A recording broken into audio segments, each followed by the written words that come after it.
My mother-in-law grabbed my passport and set it on fire. I watched as it burned quickly, turning into ashes. "Now you can't go on vacation to St. Bart's," she said. "What?" I stammered. "You're a stranger here, so you're staying put," she replied. I looked at my husband and mother-in-law, both grinning at me. I was horrified by their cruelty. I suspected they were up to something, but I never thought they'd go this far. I thought, feeling a mix of anger and disbelief. Their triumphant, sickening giggles filled the room. I took a deep breath and told them the truth. "My name is Tyra, and I'm 29 years old. I studied linguistics at the university. Since graduating, I've been diving deeper into the world's languages and cultures, sharing what I learn with others. The organization I work for often sends me abroad for different activities. When I go, I'm usually away for a few months at a time. When I first started this job, I honestly thought marriage was out of the question for me. But when I returned to my home country at the age of 26, I met Corey, who later became my husband. I would only see him for a few months at a time as my job required me to travel back and forth from one place to another. Once I'm assigned, I wouldn't see him again for a few months. In the meantime, we continued to exchange phone calls and emails. 2 years passed in this way, and when I was 28 years old, we got married. A year after we got married, I still spent half of the year abroad, so my husband and I were still separated. I am grateful to him for choosing to marry me. I am on my way home from the airport right now. Today is the first time I can see my husband in 5 months. I should be tired, but my steps back home are light. My walking speed gets faster. When I arrived, my husband wasn't home yet, so I started cleaning up the mess. I always tell him to keep the room clean, but it's quite messy here. Normally, this would be the cause of a fight, but today I can forgive him.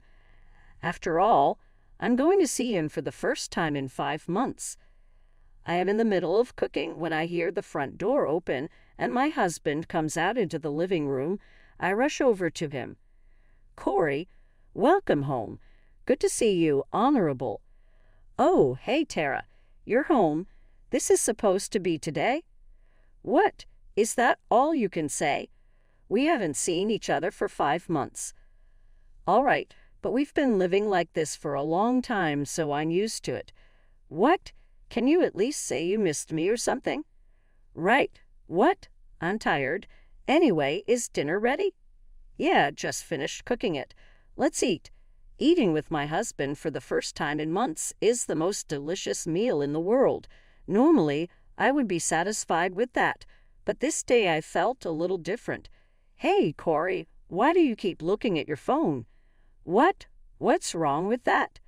"Nothing is wrong, but I'm finally home, you know. You've been looking at your phone, and you haven't talked to me at all. We've been communicating by phone and emails all this time, haven't we?" "That may be true, but it's been a long time since we've seen each other like this. So why?" I'm so angry at my husband's attitude that my tone of voice is getting stronger. It seems like that comment triggered my husband's anger. He stood up, put his phone on the table, and glared at me. "You know what? You were just on a plane, but I'm tired from work. Got it? Whoa, wait a minute. I jumped on the plane right after work, too. Don't talk to me like that. I didn't ask you to do that. You just rushed home on your own." "What? You don't have to say it like that. I missed you, you know." "Just saying I didn't ask you to come home. If you're going to be like that, don't come back at all. You're annoying, Tyra." He slammed the table and got up with a bang. He left the living room without even touching his dinner. What's the matter with him? Why did he talk to me so coldly? I haven't seen him for a long time. Was I the only one who was happy to see him? What's the point of rushing home? Tears streamed down my cheeks and dripped onto the table. The reunion with my husband had turned out to be even sadder than I had imagined. The next day, his attitude did not change. When I said good morning to him as soon as we saw each other, he gave me a cold stare. "I envy you, you know. You can just laze around at home all the time while you are over here. No, that's not true. I have a lot of work to do, actually, like summarizing our activities and looking over materials for the next training session. There's a lot to do, more than you know. Either way, it's something you can do at home. I'm really jealous you get to spend half the year like that. I wish I had a cushy job like that. Hey, you don't have to put it like that. Well, I'm just a company man, so I gotta go to work. You relax here, princess. What the hell? Hey, Corey. Ignoring me, my husband left the house. We had a few fights before our marriage, but my husband had never been this sarcastic to me. This was the first time I was so confused by his words and actions. I wondered if my husband's words were holding me back. I was thinking to myself if there was anything I could do to help the situation. While I was reading work-related materials, I decided to clean the house. As I was vacuuming the room and changing the beddings, my phone rang with an incoming call. I checked the screen, and there was my mother-in-law's name. With a bad feeling, I answered the call. Hello, Tyra here. Long time no see, Tyra. I heard you're back. I heard you came home yesterday. Yes, and I heard you said something bad to Corey. He was quite angry. I'm sorry, but it's nothing that would bother you, you know. Well, listen, I've been thinking, since you are here, why don't we go on a trip with the whole family? What? I couldn't help but let out an unexpected sound.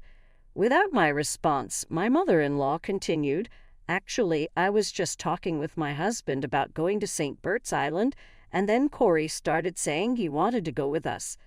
What? That's... So, Tyra, you are used to going abroad, right? I wonder if you could help us with hotel reservations and stuff. Me? Or maybe you can't hear what your mother-in-law is asking you to do. I felt my mother-in-law's voice getting colder.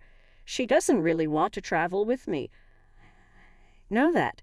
She just thinks it would be more convenient for her since I'm used to traveling abroad. I knew my mother-in-law did not think well of me because she had been sarcastic toward me ever since we first met at the wedding reception. It's been 2 years since we got married, and it's still the same. I often received messages from my mother-in-law while I was working abroad. How can you be a wife and be away from home for months at a time? If you don't take care of the house, I'd rather have my son marry another woman. It was a mistake to allow him to marry a woman like you. That's what my mother-in-law used to text me. So I didn't have a good feeling when I got the call, but I never thought I would be taken advantage of for a family vacation. However, maybe it is better than being verbally abused as usual.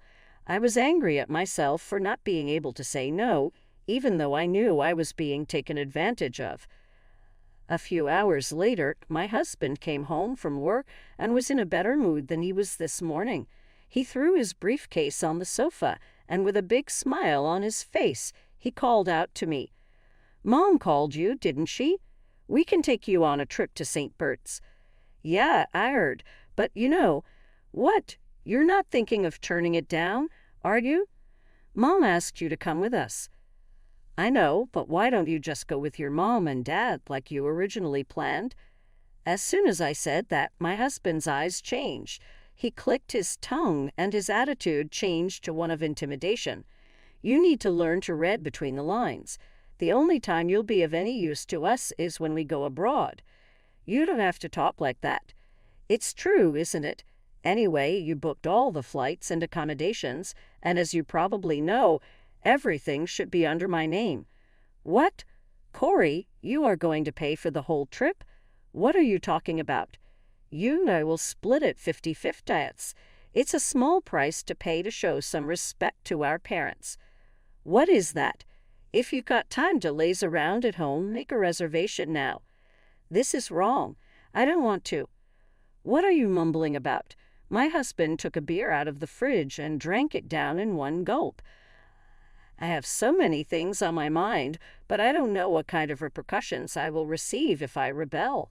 I felt ashamed, but I had no choice but to do as my husband and mother-in-law told me to do. I made all the arrangements for the flights and accommodations for the trip to St. Bart's. just as my husband had told me to do.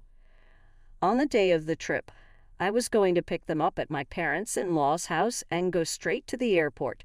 Just a few days before our trip to St. Bart's, I couldn't sleep, and when I woke up in the middle of the night, my husband, who was supposed to be next to me, was not there. I went to the living room and heard his voice. Apparently, he was on the phone with someone. "Oh, it's okay. It's all okay, Mom. I'll be there first thing in the morning as planned. Mom, please do the passport thing anyway. Seriously, I am looking forward to it. I'll make sure to introduce her to you when I get back."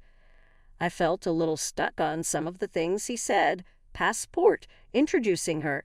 He said Mom, so I'm pretty sure it was my mother-in-law on the other end of the phone. There's definitely something going on between my husband and my mother-in-law.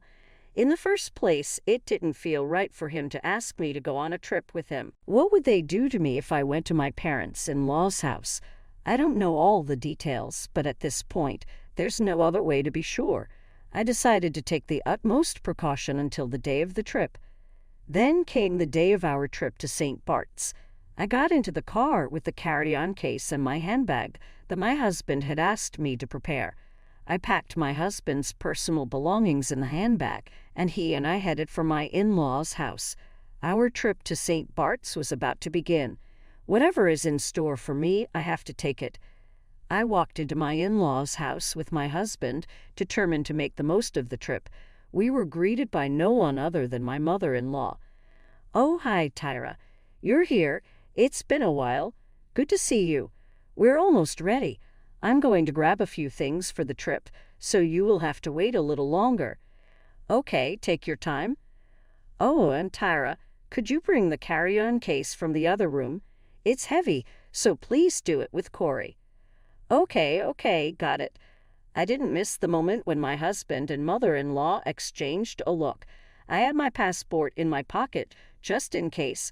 My husband urged me to grab her carry-on case, so I did and walked back into the living room. There she was, my mother-in-law, with a smirk and a wry smile. It looked like she had my passport in her hand. She held it up, flaunting it. "Now you can't go on a trip to St. Bart's." "What do you mean?" "I'm going to burn this passport right now." "What did you just say?" "I was only using you for the trip arrangements in the first place. What the hell are you doing? You are a stranger, so you'll be staying here. Too bad." My mother-in-law went to the kitchen and lit the passport on fire with a lighter. The passport started to burn from the corner, eventually ending up as black ashes in the sink. When my mother-in-law saw that the passport was completely burned, she said to me, "We did it." My husband jumped up and down with joy. "Yeah, Mom, we made it." "No, it's just the three of us on this trip. We'll be able to meet Corey's new girlfriend when we get back, right?" "Yeah, I've already arranged that. We don't need this useless woman anymore." "That's my son. You know when something is not working." He took his cell phone out of his pocket and showed me some pictures. They seemed to be pictures of him and the woman he had been having an affair with. He looked down at me with a triumphant look on his face and said, "I am not divorcing you for the sake of my reputation, but you're staying here during our trip. When we come back, I'll move in with her and you can go away." Taking my husband's lie as a cue, my mother-in-law began to laugh maliciously. The look on their faces was nothing but evil. At that moment, I knew for sure that I didn't deserve to be a part of a family with these people any longer. I grinned and said to them, "By the way, whose passport is that?" "Huh? What are you talking about?" "Of course, it's yours." "I took it out of your handbag, so it's your passport?" "I am so sorry, my passport is right here." "What? Why? It can't be." I took my passport out of my pocket and flashed it in front of her. My mother-in-law saw this and opened her mouth as if in a panic. "That's not possible." "No, this is my passport for real. See."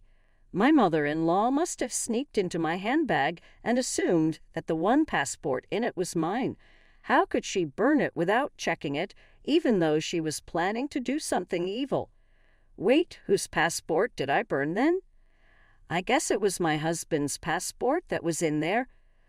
So this means that it was your son's passport that you burned earlier.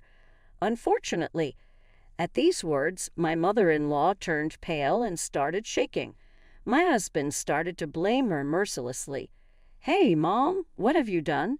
I told you to be careful. I only found one passport in her handbag. Who would think it would belong to her?"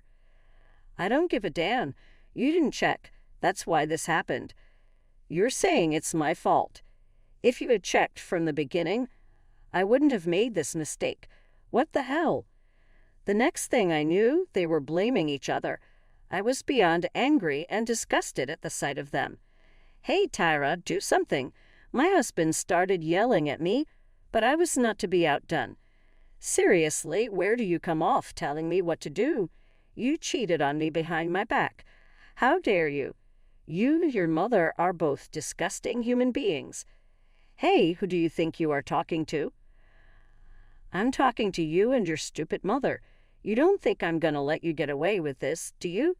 I'm telling you, you're going to pay me back exactly what you owe me. I'll make sure you pay for the affair and all the abusive words your mother gave to me, so be prepared." Then my father-in-law came down from upstairs. "What's going on? What are you doing?" When I told him everything, he was furious about what had happened. The trip was canceled, and my mother-in-law got a divorce. My husband was disowned by his father and never allowed to come home. I consulted a lawyer and divorced my husband. In addition, I demanded alimony from him and my ex-mother-in-law. They had to pay alimony in one lump sum. Corey also had to pay for the cancellation of her entire trip to St. Bart's. They are the type of people who don't make savings. Of course, there was no way they could pay the alimony in one lump sum. In the end, they managed to repay all the money by borrowing money. Now my ex-husband lives with his mother. It seems like they are just barely making ends meet. My ex-husband was also dumped by the woman he had an affair with. I've moved out and am using the alimony money to rent a condo. Living alone is great. After enduring cheating and bullying, I went through a lot of hardships. Now I'm free from all of that and truly enjoying my life. I want to keep traveling to different countries, learning about their cultures, and sharing those experiences